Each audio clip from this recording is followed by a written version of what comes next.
Baruch Baruch, Boker Tov everyone, Chodesh Tov. So Rabbi Shalom Asas here in Siman Chav Daled has a few questions. So this is again She'elot Tshuvot, questions and answers. So different people sent in different questions.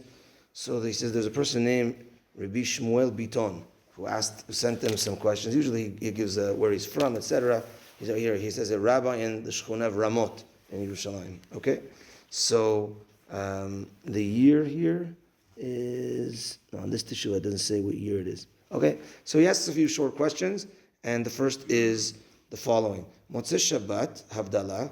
You're in shul, and let's say the rabbi or whoever's doing the Havdalah is elderly, and it's hard for him to drink a whole thing of wine and the sugar and things like that. So can he say the brachot, do Havdalah, drink because you're supposed to drink a revi'it? Can he drink a sip and then give to someone else to drink the rest? So he answers yes, because when just like by kiddush, or just because the person the person that's saying the brachot is being motzi, is having in mind the kahal, and therefore it's as if shomea ke'oneh, it's as if the person that's listening is the one that said it. Everyone is yotzeh. Now there could be a question. Let's say someone has in mind he's not going to be yotzeh. I'm going to do it at home anyway, so I'm not really. There's some people that maybe they're single, maybe they're not doing it at home, maybe tonight's going to be a late night for them, so they know they're going to be yotzeh, right? Or even on a regular basis, they're going to be yotzeh. So it should be those type of people that they're going to be yotzeh the mitzvah that should be drinking, as opposed to someone that is, he's not necessarily being yotzeh, so he's not listening properly, he might be, God forbid, talking in between the brachot, etc. So it can be done because it's as if everyone is saying the brachot when one person says it to be motzi the kahal. And if you are going to pass on the cup, someone else to drink the revi'it, it has to be someone that wants to be yotzeh with the mitzvah. And then he says, is it an actual chova min hadin? Is it an actual obligation to stand for chazarat hashatz? And so the answer I'll tell you in a moment. But this is the fourth chelik of Rabbi Shalom Asas's Sefer Sheresh again. It's the fourth volume, and often in the fourth volume, he doesn't give all the details to the answers that he gives. He gives the answer, but not with all the details. And often reference, I wrote this in the first volume.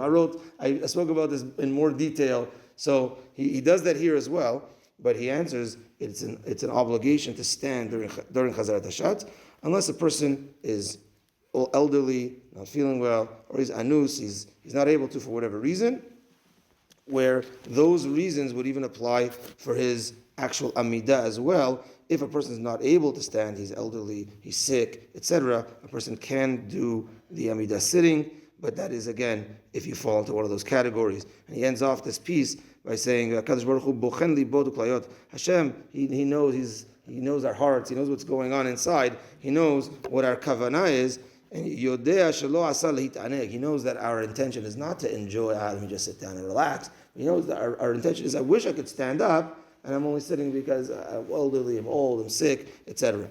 So, but the obligation for the regular people is obligation to stand during Chazara.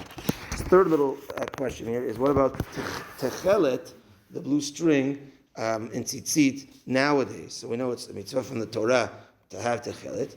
The question is, do we have Techelet now? Is the Techelet that we see on some Tzitziot, is that the real thing or not? And the mitzvah of Tzitzit is not contingent on Techelet, meaning we don't have Techelet now, I don't have a blue string now. Does that mean that, okay, I can't do the mitzvah at all? No, it's not contingent on. The halacha is you could do Tzitzit like this.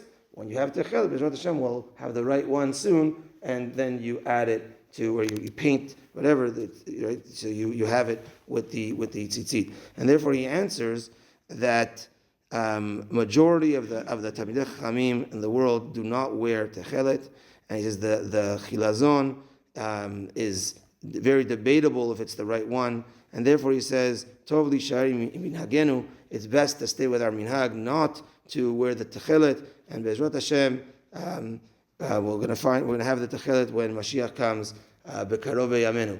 Amen. Be'ezrat Hashem. Last of the She'elot. I'm not sure what the person that asked the question was fully asking. He brings it here really in short because it's a very obvious halacha where he says, are you allowed to shave on Chol Hamoed? So that's a very obvious halacha that you're not allowed to, and he says it in one-liner.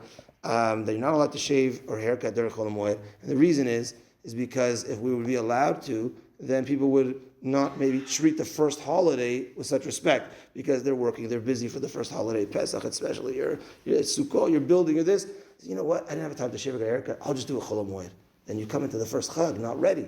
So therefore, to make sure that you're going to come in ready, is we say, no, you can't get a haircut or shaving during Chol Hamoed. It's of course a din de Rabbanan, and therefore you have to come into the Chag, haircut and shaven, and you can't get a haircut or shave during Chol Hamoed. The only exceptions to the rule is if someone was really not able to. The example is he was in jail. He was in jail. He got let out right before Chag. He wasn't able to go get a haircut and shave. He's allowed to get a haircut and shave during Chol Hamoed. But the regular folk, we got to take care of it before the Chag.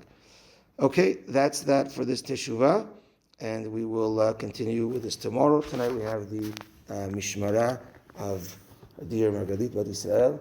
Shalom, it's already been almost a week, unbelievable. So that's tonight at 8 p.m. It's the regular Mincha Arvit at 6:45. We have tonight 8 p.m. here at Magen David, followed by the Brachot B'Mini Shmata. Parashat Shiur, Bezrat Hashem next week. We've been saying that for the last little bit, but it is what it is. Okay, that's that for today. Have a good day, everyone. Chodesh Tov.